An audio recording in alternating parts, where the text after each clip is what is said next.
അപ്പോൾ നമ്മൾ English easy ആയിട്ട് പഠിക്കുന്ന പാർട്ട് 18 എത്തിയിരിക്കുകയാണ്. 1 മുതൽ 17 വരെയുള്ള എല്ലാ വീഡിയോസും കാണുക. അതിൽ ചില വീഡിയോസ് ഷോർട്സ് ആയിട്ടാണ് കിടക്കുന്നത്, അപ്പോൾ അത് കാണുക. ചിലപ്പോൾ വീഡിയോസിൽ നോക്കിയാൽ കാണില്ല, വീഡിയോ സെക്ഷനിൽ. അതല്ലാത്ത അതൊക്കെ വീഡിയോ സെക്ഷനിലുണ്ട്. അപ്പോൾ ആ കണ്ടിന്യൂസ് ആയിട്ടുള്ളത്, അതായത് ചിലപ്പോൾ നിങ്ങൾ രണ്ടാമത്തെ പാർട്ട് വീഡിയോ സെക്ഷനിൽ കാണുന്നില്ലെങ്കിൽ അത് ഷോർട്സിലായിരിക്കും ഉണ്ടാകുന്നത്, അപ്പോൾ അതൊന്ന് നോക്കാം. അപ്പോൾ നമ്മൾ ഇംഗ്ലീഷിൻ്റെ കുറേ കാര്യങ്ങളൊക്കെ പറഞ്ഞു. 17ഓളം വീഡിയോസിൽ ഒരുപാട് കാര്യങ്ങളൊക്കെ പറഞ്ഞു. സംഭവം ഇത്രേ ഉള്ളൂ. അതായത് ഇംഗ്ലീഷ് ആയാലും മലയാളം ആയാലും ഏത് ലാംഗ്വേജ് ആയാലും ആശയം നമ്മുടെ മനസ്സിലുള്ളൊരു സംഭവം എക്സ്പ്രസ് ചെയ്യുക എന്നുള്ളതാണ് ലാംഗ്വേജ് കൊണ്ട് ഉദ്ദേശിക്കുന്നത്.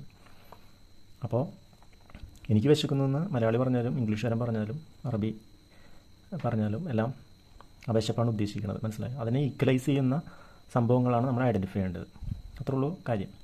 പിന്നെ ഇംഗ്ലീഷ് കോംപ്ലിക്കേറ്റഡ് ആകാനുള്ള റീസൺ എന്താണെന്ന് ചോദിച്ചു കഴിഞ്ഞാൽ, ഒരുപാട് അതായത് 1+1 എന്നുള്ളത് 2 എന്ന് മാത്സിൽ പറയുന്ന പോലെ 1+1 എന്നുള്ളത് 2 തന്നെയാണോ എന്ന് ഇംഗ്ലീഷിൽ നിർബന്ധമില്ല. ഒരുപാട് കേസുകളിൽ 1+1 3ഉം 4 ഒക്കെ വരുന്നത്, അതായത് കൃത്യമായ റൂൾ ഫോളോ ചെയ്യാത്ത കുറേ സിറ്റുവേഷൻസ് വരും. അതുകൊണ്ടാണ് മിക്കവർക്കും കോംപ്ലിക്കേറ്റഡ് ആയിട്ട് മാറുന്നത്, മനസ്സിലാകണ്ടോ?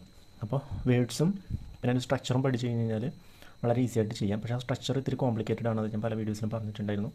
അപ്പോൾ നമ്മൾ പാർട്ട് 18 എത്തിയിരിക്കുകയാണ്. അപ്പോൾ ഇതിൽ നമ്മൾ പറയുന്നത് എന്താണെന്ന് വെച്ചാൽ ഒരു കാര്യമാണ്, അതായത് ഇംഗ്ലീഷിൽ വേർഡ്സ് ഉണ്ടല്ലോ. അപ്പോൾ വേർഡ്സ് മാത്രം പഠിച്ച് ഇംഗ്ലീഷ് പഠിക്കുമെങ്കിൽ ഡിക്ഷണറി വാങ്ങിച്ച് പഠിച്ചാൽ മതിയല്ലോ, പക്ഷേ അത് വർക്കൗട്ട് ആവില്ല. അപ്പോൾ വേർഡ്സിന് കുറേ അവതാരങ്ങളൊക്കെ ഉണ്ട്. അങ്ങനത്തെ കുറച്ച് കാര്യങ്ങൾ അടിസ്ഥാനമായിട്ട് മനസ്സിലാക്കുക. നമുക്കത് നോക്കാം. അപ്പോൾ ഇതൊരു ഇമ്പോർട്ടൻറ്റ് സെക്ഷനാണ്, എല്ലാവരും ഒന്ന് മനസ്സിലാക്കുക. ഇത് മനസ്സിലാക്കി കഴിഞ്ഞാൽ കുറേയൊക്കെ ഐഡിയ കിട്ടും. അതായത് ഇപ്പോൾ നിങ്ങളത് വായിച്ചു നോക്കിയേ: study, jump, write, sleep, wash, drive, stand. ഞാൻ എക്സാമ്പിൾ കുറച്ച് എഴുതിയാണ്. ഇതിൻ്റെ മീനിങ് എന്താ? സിമ്പിളായിട്ട് പറഞ്ഞാൽ സ്റ്റഡി എന്ന് പറഞ്ഞാൽ പഠിക്കുക, ജമ്പ് എന്ന് പറയുമ്പോൾ ചാടുക, റൈറ്റ് എഴുതുക, സ്ലീപ്പ് ഉറങ്ങുക, വാഷ് കഴുകുക, ഡ്രൈവ് വണ്ടി ഓടിക്കുക, സ്റ്റാൻഡ് നിൽക്കുക. അതൊക്കെയാണ് ഇതിൻ്റെ മീനിങ് വരുന്നത്. ഇത് ഇമ്പോർട്ടൻ്റ് ആയിട്ട് ഓർക്കുക. അതായത് ഇംഗ്ലീഷിൽ അടിസ്ഥാന വാക്ക് എന്ന് പറഞ്ഞു കഴിഞ്ഞാൽ, ഇപ്പോൾ സ്റ്റഡി എന്ന് പറഞ്ഞു കഴിഞ്ഞാൽ ഒരു അടിസ്ഥാന വാക്കാണ്, അല്ലെങ്കിൽ ജീവനുള്ളൊരു വാക്കാണ്. കാരണം എന്താ? സ്റ്റഡി എന്നുള്ളത് വെച്ചിട്ട് നമുക്ക് ഒരുപാട് ഡിഫറൻസ് ക്രിയേറ്റ് ചെയ്യാം. ഉദാഹരണത്തിന് ഞാൻ പഠിക്കും, ഞാൻ പഠിച്ചിട്ടുണ്ട്, ഞാൻ പഠിക്കാറുണ്ട്. അപ്പോൾ അതിനൊക്കെ മാറ്റം വരുത്താനുള്ളൊരു പ്രത്യേകത ഈ അടിസ്ഥാന വാക്കിനുണ്ട്. അപ്പോൾ ജമ്പ്, ചാടുക, ഞാൻ ചാടി, നീ ചാടാറുണ്ടോ, അങ്ങനെ അതിന് ഇങ്ങനെ മാറ്റം വരുത്താൻ പറ്റും, മനസ്സിലായി? അപ്പോൾ അതുകൊണ്ടാണ് നമ്മൾ അതിന് അടിസ്ഥാന വാക്കെന്ന് പറയുന്നത്. അതായത് ഇംഗ്ലീഷിൽ ഞാൻ വെർബ് എന്നുള്ള വാക്കൊന്നും യൂസ് ചെയ്യാൻ ആഗ്രഹിക്കുന്നില്ല, കാരണം അതൊക്കെ ഗ്രാമറിൻ്റെ ടച്ചുള്ള ഒരു ഇതാണ്. പക്ഷേ നിങ്ങളുടെ ഇതിന് വേണ്ടി ഞാനൊന്ന് ജസ്റ്റ് ഒന്ന് പറഞ്ഞെന്നുള്ളൂ, വെർബ് എന്നുള്ള ഒരു മീനിങ്. ഓക്കെ. അപ്പോൾ ഇവിടെ ഓർക്കേണ്ട കേസ് എന്താണെന്ന് വെച്ച് കഴിഞ്ഞാൽ, ഇതൊക്കെ അടിസ്ഥാന വാക്കുകളാണ്. ഓക്കെ. ഇംഗ്ലീഷിൽ ഈ അടിസ്ഥാന വാക്കിന് 2 ഫോമുണ്ട്, രൂപമുണ്ട്, അല്ലെങ്കിൽ അവതാരങ്ങളുണ്ട്. അത് എന്തുകൊണ്ടാണെന്ന് ചോദിച്ചു കഴിഞ്ഞാൽ എനിക്കതറിയില്ല, അതങ്ങനെയാണ്. അടിസ്ഥാന വാക്കിന് 2 വകഭേദങ്ങളുണ്ട്, മനസ്സിലായോ? അപ്പോൾ അതെന്തിനാണ് ആ വകഭേദങ്ങൾ എന്ന് പറഞ്ഞാൽ നിങ്ങൾ ഇത്ര ആലോചിച്ചാൽ മതി. അതായത് ഇപ്പോൾ നിങ്ങൾ പറയുകയാണ്, ഞാൻ പഠിച്ചിട്ടുണ്ട്, ഞാൻ പഠിക്കാറുണ്ട്, ഞാൻ പഠിച്ചുകൊണ്ടിരിക്കുകയാണ്. ഇത് മൂന്നും പല സിറ്റുവേഷൻ, ജീവിത സാഹചര്യത്തിലല്ലേ പറയുന്നത്.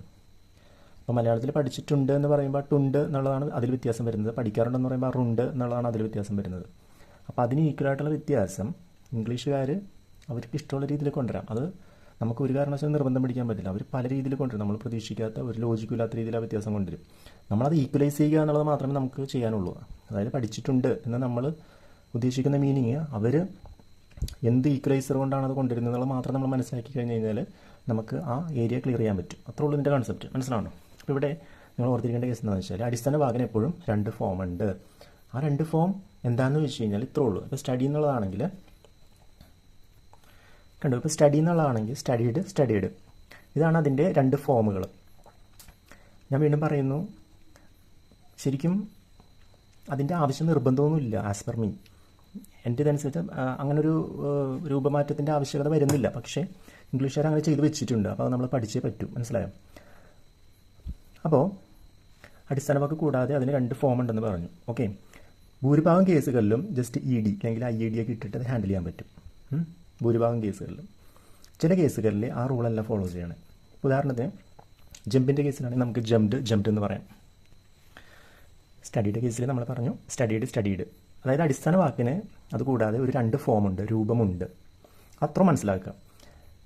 ജമ്പ് ആണെങ്കിൽ ജംപ്ഡ്, റൈറ്റ് ആണെങ്കിൽ റോട്ട് റിട്ടേൺ എന്നാണ് വരുന്നത്. അതെന്തുകൊണ്ടാണെന്ന് ചോദിച്ചു കഴിഞ്ഞാൽ അതിന് ആൻസറൊന്നും ഇല്ല. ഇപ്പോൾ റൈറ്റിന് റൈറ്റഡ് എന്ന് എഴുതി കഴിഞ്ഞാൽ ആരും ഒന്നും പറയാനൊന്നും പോകുന്നില്ല. പക്ഷേ ഇംഗ്ലീഷുകാർ റൈറ്റഡ് എന്ന് എഴുതുന്നതിന് പകരം റോട്ട് റിട്ടേൺ എന്നാണ് എഴുതിയിരിക്കുന്നത്. അപ്പോൾ അങ്ങനത്തെ കുറച്ച് വാക്കുകളുണ്ട്. അത് വളരെ കുറച്ചുള്ളൂ. പക്ഷേ കോമൺ ആയിട്ട് യൂസ് ചെയ്യുന്ന ഒരുപാട് വാക്കുകളിൽ വളരെ ഡിഫറൻ്റ് ആയിട്ടുള്ള സെക്കൻഡ് ഫോമും തേർഡ് ഫോമാണ് ഉള്ളത്. മനസ്സിലാവുണ്ടോ? അതായത് ഇത് ഫസ്റ്റ് ഫോം, സെക്കൻഡ്, തേർഡ്. മനസ്സിലായോ? സ്ലീപ്പിൻ്റെ കേസിലാണെങ്കിലോ സ്ലെപ്റ്റ് എന്നാണ് വരുന്നത്. വാഷ് ആണെങ്കിൽ വാഷ്ഡ്, ഡ്രൈവ് ആണെങ്കിൽ ഡ്രിവൺ എന്നാണ് വരുന്നത്. സ്റ്റാൻഡ് ആണെങ്കിൽ സ്റ്റുഡ് എന്നാണ് വരുന്നത്. അപ്പോൾ അത് ജസ്റ്റ് നിങ്ങൾ മനസ്സിലാക്കുക. ഇനിയിപ്പോൾ എക്സ്ട്രീം കേസിൽ നിങ്ങൾക്ക് അത് പെട്ടെന്ന് ഓർക്കാൻ പറ്റുന്നില്ലെങ്കിൽ വേറെ പ്രശ്നമൊന്നുമില്ല, നിങ്ങൾക്ക് അതേപോലെ അങ്ങോട്ട് യൂസ് ചെയ്യാം, കുഴപ്പമൊന്നുമില്ല. കേൾക്കുന്ന ആൾക്ക് ഇല്ലെങ്കിൽ വായിക്കുന്ന ആൾക്ക് മനസ്സിലാവും, അതിൽ തെറ്റുണ്ടെന്ന് മനസ്സിലാവും, പക്ഷേ ആശയം അവിടെ കൺവേഡ് ആവും. അപ്പോൾ അതിനെപ്പറ്റി അധികം വറീഡ് ആവേണ്ട, അത് നിങ്ങൾക്ക് ഗ്രാജുവലി മനസ്സിലായിക്കോളും. ഇപ്പോൾ അടിസ്ഥാന വാക്ക് കൂടാതെ അതിന് 2 ഫോം ഉണ്ടെന്ന് മനസ്സിലാക്കുക. ഈ 2 ഫോമുകളാണ് നമ്മൾ ഇനി പഠിക്കാൻ പോകുന്ന സ്ട്രക്ചറുകളിൽ, മേഖലകളിൽ ഈക്വലൈസറായിട്ട് ഉപയോഗിക്കേണ്ടി വരുന്നത്. ഈക്വലൈസർ എന്ന് പറഞ്ഞു കഴിഞ്ഞാൽ മലയാളത്തിൽ ഒരു സിറ്റുവേഷന്, ഒരു സാഹചര്യത്തിന് ഡിഫറൻസ് കൊടുക്കുന്ന അതിന് ഈക്വലായിട്ടുള്ള ഇംഗ്ലീഷിലുള്ള സംഭവം കൊണ്ടുവരാനായിട്ട് പല ഘട്ടങ്ങളിലും ഇതേപോലെ ഉപയോഗിക്കും, ഈ സെക്കൻഡ് ഫോമും തേർഡ് ഫോമും ഉപയോഗിക്കും. അപ്പോൾ ആ ഒരു പർപ്പസിന് വേണ്ടിയാണ്. വളരെ സിമ്പിൾ കൺസെപ്റ്റാണ്. ആദ്യം കുറച്ച് ഡിഫിക്കൽറ്റി ഉണ്ടാകുന്നുള്ളത് മനസ്സിലാക്കി കഴിഞ്ഞാൽ നിങ്ങൾക്ക് സൂപ്പറായിട്ട് യൂസ് ചെയ്യാൻ പറ്റും. മനസ്സിലായോ? അപ്പോൾ എങ്ങനെ ഒന്നുകൂടി പറയാം. സ്റ്റഡിയുടെ കേസിൽ സ്റ്റഡീഡ്, ജമ്പിൻ്റെ കേസിൽ ജംപ്ഡ്, റൈറ്റിൻ്റെ കേസിൽ റോട്ട് റിട്ടൺ, സ്ലീപ്പിൻ്റെ കേസിൽ സ്ലെപ്റ്റ്, വാഷിൻ്റെ കേസിൽ വാഷ്ഡ്, ഡ്രൈവിൻ്റെ കേസിൽ ഡ്രിവൺ, സ്റ്റാൻഡിൻ്റെ കേസിൽ സ്റ്റുഡ്. അങ്ങനെ അടിസ്ഥാന വാക്ക് ഒരുപാടുണ്ട്. അതിൽ ഭൂരിഭാഗം കേസിനും ജസ്റ്റ് ED ചേർത്ത് കൊടുത്താൽ കാര്യം നടക്കും. അല്ലാത്ത കേസുകളിൽ ഇതേപോലെ റൈറ്റിൻ്റെ കേസിൽ റോട്ട് റിട്ടൺ എന്നുള്ളതൊക്കെ ഒന്ന് മനസ്സിലാക്കിയിരിക്കുക നിവർത്തിയുള്ളൂ, ഒന്നും ചെയ്യാനില്ല. സ്ലീപ്പിൻ്റെ കേസിൽ സ്ലെപ്റ്റ് ആണ്, വാഷിൻ്റെ കേസിൽ നോക്കിയാൽ വാഷ്ഡ്. അതേപോലെ ED ചേർത്ത് മിക്കതും സെക്കൻഡ് ഫോമും തേർഡ് ഫോമും ക്രിയേറ്റ് ചെയ്യാൻ പറ്റും. അപ്പോൾ ഇതൊന്ന് ഇമ്പോർട്ടൻ്റ് ആയിട്ട് മനസ്സിലാക്കുക. അപ്പോൾ ഇത് മനസ്സിലാക്കി കഴിഞ്ഞാൽ നമ്മൾ ഗോയിങ് അഹെഡുള്ള കാര്യങ്ങളൊക്കെ കുറച്ചും കൂടി ഈസിയാവും. അപ്പോൾ നമ്മൾ പഠിക്കുന്ന രീതി നിങ്ങൾക്ക് മനസ്സിലായില്ല. അതായത് ഞാൻ പഠിക്കാറുണ്ടോ അല്ലെങ്കിൽ അവൻ പഠിക്കാറുണ്ടോ എന്നുള്ള മോഡൽ, അതിനുശേഷം ഞാൻ പഠിക്കാറില്ല എന്നുള്ള മോഡൽ, അവൻ പഠിക്കാറില്ലേ ആ ഒരു മോഡൽ, അതിനുശേഷം ഞാൻ പഠിച്ചുകൊണ്ടിരിക്കുകയാണോ ഇല്ലെങ്കിൽ അവൻ പഠിച്ചുകൊണ്ടിരിക്കുകയാണോ അങ്ങനത്തെ മോഡൽ, അതിനുശേഷം ഞാൻ പഠിച്ചുകൊണ്ടിരിക്കുകയല്ല എന്നുള്ള മോഡൽ, അവർ പഠിച്ചുകൊണ്ടിരിക്കുകയല്ലേ എന്നുള്ള മോഡൽ. അപ്പോൾ അത് നമ്മൾ പഠിച്ചു കഴിഞ്ഞു. ഇനി നമുക്ക് ഒരുപാട് ഇതേപോലത്തെ സ്ട്രക്ചറുകൾ പഠിക്കാനുണ്ട്. മനസ്സിലായോ? അപ്പോൾ അതിനുവേണ്ടി നമുക്ക് എന്ത് വേണം? ഈ അടിസ്ഥാന വാക്കിന് 2 വകഭേദങ്ങളുണ്ടെന്ന് കൃത്യമായിട്ടൊന്ന് മനസ്സിലാക്കണം. അപ്പോൾ അതുകൊണ്ടാണ് പറയുന്നത് ഓരോ വീഡിയോസും കാണണം കണ്ടിന്യൂസ് ആയിട്ട്, എല്ലാം കണക്റ്റഡ് ആണ്. കണ്ടിന്യൂസ് ആയിട്ട് കണ്ടില്ലെങ്കിൽ അത് നിങ്ങൾക്ക് ഒന്നും മനസ്സിലാവില്ല. അപ്പോൾ ടൈം കിട്ടുന്നതനുസരിച്ചിട്ട് എല്ലാ പാർട്ടുകളും മനസ്സിലാവുന്നവരെ കാണുക. ഡൗട്ട്സ് എന്തെങ്കിലും ഉണ്ടെങ്കിൽ കമൻറ്റിൽ ചോദിക്കുക. അപ്പോൾ വേണമെങ്കിൽ ഞാനൊരു സെഷനായിട്ട് വീഡിയോ അത് ചെയ്യാം. അപ്പോൾ ഇത്രയും ക്ലിയർ അല്ലേ നിങ്ങൾക്ക്? അപ്പോൾ ഇത് മനസ്സിലാക്കുക. ബാക്കി അടുത്ത ക്ലാസ്സിൽ നമ്മൾ പാർട്ട് 19 അടുത്ത രീതിയിലോട്ട് പോകും കേട്ടോ. അപ്പോൾ ഞാൻ വീണ്ടും പറയുന്നു, കുറച്ച് സ്ട്രക്ചറുകളുണ്ട്. ആ സ്ട്രക്ചറുകളിലോട്ട് വേർഡ്സ് ആഡ് ചെയ്ത് കൊടുത്തു കഴിഞ്ഞാൽ നിങ്ങൾക്ക് ഇംഗ്ലീഷ് ഹാൻഡിൽ ചെയ്യാൻ പറ്റും. സ്പീഡ് ഇത്തിരി കുറവായിരിക്കും, അത് നോക്കണ്ട.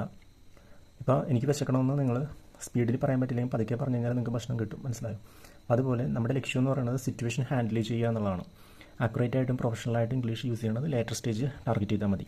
ആദ്യം അത്യാവശ്യം കാര്യം നടക്കണം, അത്യാവശ്യം സംസാരിക്കാൻ പറ്റണം, അത്യാവശ്യം എഴുതാൻ പറ്റണം, അത്യാവശ്യം ജീവിതവും ജോബും നിങ്ങൾക്ക് ഹാൻഡിൽ ചെയ്യാൻ പറ്റണം. അതിനുശേഷം പ്രൊഫഷണലിസത്തിലോട്ട് അല്ലെങ്കിൽ പ്രൊഫഷണൽ ലെവലിലോട്ട്, ഹയസ്റ്റ് ക്വാളിറ്റി ലെവലിലോട്ട് നമുക്ക് ലേറ്റർ സ്റ്റേജിലോട്ട് ഇമ്പ്രൂവ് ചെയ്തെടുക്കാം. ആദ്യം വേണ്ടത് ഒന്നുമില്ലായ്മയിൽ നിന്ന് ഒരു ബെറ്റർ ലെവലിലോട്ട് എത്തുക എന്നുള്ളതാണ്. അപ്പോൾ അത് നമ്മൾ ഉടനെ ആക്കിയെടുക്കും. ജസ്റ്റ് വീഡിയോ കണ്ടിന്യൂസ് ആയിട്ട് വാച്ച് ചെയ്യുക. അതുപോലെ ഇത് യൂസ്ഫുൾ ആവുന്ന കരുതുന്ന ആളുകൾക്കൊക്കെ ഷെയർ ചെയ്ത് കൊടുക്കുക. Okay, thank you.